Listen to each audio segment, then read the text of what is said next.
Aider les petites entreprises à nouer des partenariats technologiques avec les grands groupes, c'était l'enjeu du Syntec Camp, un rendez-vous donné par le Syntec Numérique, le syndicat professionnel des métiers du numérique. L'événement a convié plus de 300 personnes à échanger sur les modes de collaboration possibles, via les incubateurs français par exemple, mais surtout des partenariats comme ceux que le Syntec a identifiés comme les plus aboutis. Le public présent à la Salvagram ce soir-là a d'ailleurs voté pour un podium de 3 duos d'entreprises. Le premier a consacré le deal entre MyFox et le CNRS. Le laboratoire de recherche français a ouvert ses portes à la start-up toulousaine spécialisée dans les objets connectés pour développer un capteur d'intrusion. Jean-Yves Fourniols du CNRS.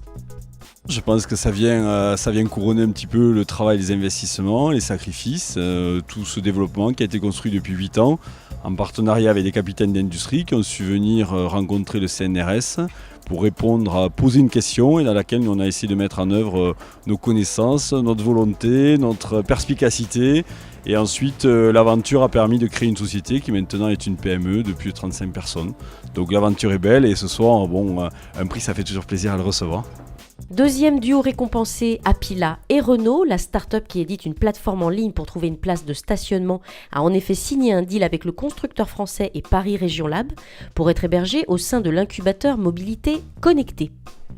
Ce que plusieurs personnes m'ont dit, ce qui nous a le plus touché et fait voter pour vous dans votre description, c'est que vous paraissiez honnête et qu'on avait vraiment l'impression que c'était une relation humaine entre les gens avec qui on travaille chez Renault et nous qui étaient mis en valeur et pas tellement le partenariat avec une grosse société. Aujourd'hui, donc Apila, c'est 60 000 utilisateurs en France, dont la moitié à Paris. Et c'est un partenariat majeur avec Renault, mais c'est de très nombreux partenariats qui sont en cours de développement, qui sont avec d'autres constructeurs automobiles, puisqu'on n'a pas une exclusivité avec Renault, avec des constructeurs de GPS et avec des grands distributeurs du monde automobile.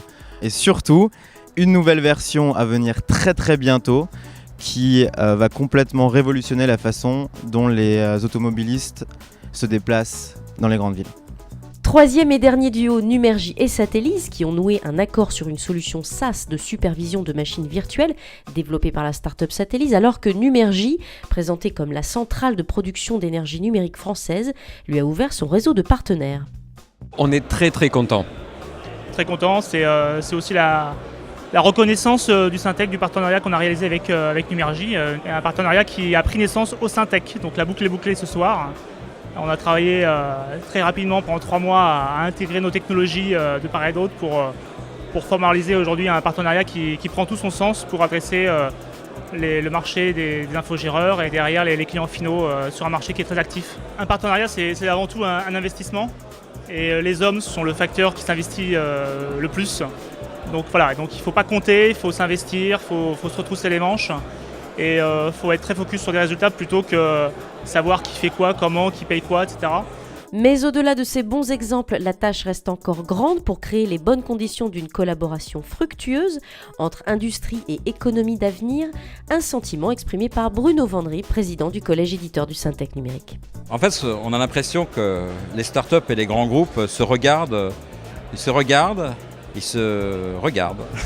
et que justement, ils ne vont pas franchir le pas parce que c'est finalement assez difficile pour une jeune entreprise d'oser aller chercher des contacts à l'intérieur de grands groupes. Pour les grands groupes, à la limite de trouver une boîte qui n'est pas encore bien établie et qui n'a peut-être pas un business model assuré. Mais en fait, ce qui se passe, c'est grâce aux incubateurs, tous ces grands incubateurs qui sont montés, Cap Digital et autres, tout ce qui existe en fait, Spark. En fait, on a un lieu où les startups se réunissent et où finalement, c'est beaucoup plus facile de donner l'accès. Et ce que je ressens, c'est un appétit extraordinaire. C'est-à-dire qu'en fait, les deux veulent, mais ne savent pas comment faire. Et c'est toute l'idée des Syntec Camp. Vous ne savez pas comment faire, vous avez envie, et on va vous mettre ensemble et on va vous donner un cadre dans lequel vous allez pouvoir vous parler. Et c'est ce cadre-là qui génère les partenariats. Ceci dit, il en existe quand même parce qu'on vous a quand même présenté 11 partenariats et on n'a pas eu de mal à les trouver, on en avait 25. Donc ils existent. Les jeunes pousses du numérique comme levier de croissance pour les entreprises traditionnelles, c'est un oui pour Guy Mamoumani, le président du Syntec Numérique. Je crois que les exemples des 11 sociétés qui ont travaillé en duo symbolise parfaitement la chance que notre pays peut avoir pour son développement. Et espérons que les pouvoirs publics vont voir les reportages de French Web pour se remonter le moral. Quand on parle de modernisation de l'État, les pouvoirs publics sont un peu inquiets parce que qui dit numérique peut signifier suppression d'emplois. Mais c'est l'inverse qui va se produire. Le numérique va permettre justement à l'État de se moderniser et de créer des emplois, des millions d'emplois pour toute l'économie de notre pays. C'est l'inverse qui va se produire pour certaines industries qui vont pouvoir se transformer. Alors que si elles ne font pas ce geste, elles vont décliner tranquillement et malheureusement dans l'environnement dans lequel nous vivons.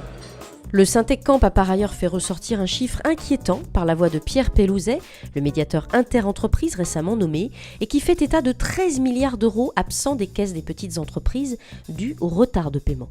Oui, 13 milliards de bloqués aujourd'hui, de retard de paiement de la part d'entreprises relativement importantes par rapport à des entreprises moyennes et petites. C'est un immense problème, plusieurs associations s'en préoccupent. C'est malheureusement une maladie française. Je l'ai vu même lorsque Avant Quest démarrait et que nous travaillions avec des très grands opérateurs télécoms et autres. Pour se faire payer, c'était terrible. Donc je connais bien ce problème. Je dois dire que Pierre Pellouzet fait un travail extraordinaire là-dessus et que le Syntec travaille avec lui pour justement essayer de créer des chartes dans lesquelles tout le monde signe et s'engage. Aujourd'hui, on est dans une situation qui reste très très très dangereuse pour les entreprises, surtout en période de crise où la trésorerie devient plus importante encore. On peut le voir de façon inquiétante, moi je le vois de façon positive parce que le fait même que cette institution existe, cette médiation de la sous-traitance existe, la charte des bonnes pratiques existe, est un énorme progrès. C'est une véritable prise de conscience de tous les grands groupes français qu'il faut absolument bien traiter leurs fournisseurs, en particulier lorsqu'ils sont des PME, des start-up, parce qu'ils ont un rôle économique, une responsabilité sociétale à avoir. Et la fonction de Pierre Pellouzet, aujourd'hui, donne un immense espoir, justement, pour créer cette fluidité entre les grands groupes et les PME. Et c'était l'objet, évidemment, de notre événement. Et Pierre Pellouzet l'a très bien expliqué. Ce qu'il voyait, c'était le modèle qu'il fallait obtenir. Parce que quand on a vu Renault avec sa start-up qui modernisait ses voitures, quand on voyait le CNRS travailler avec une petite start-up aussi, tout ça montre la richesse de notre pays. C'est ça notre richesse. Finalement, on a peu de matières premières, on n'a pas des capacités à fabriquer à bas coût. Qu'est-ce qui nous reste ? Nos jeunes, notre intelligence, nos start-up, notre développement, notre modernisme, notre numérique. Voilà, alors je veux reprendre cette phrase. En France, on n'a pas de pétrole, mais on a du numérique.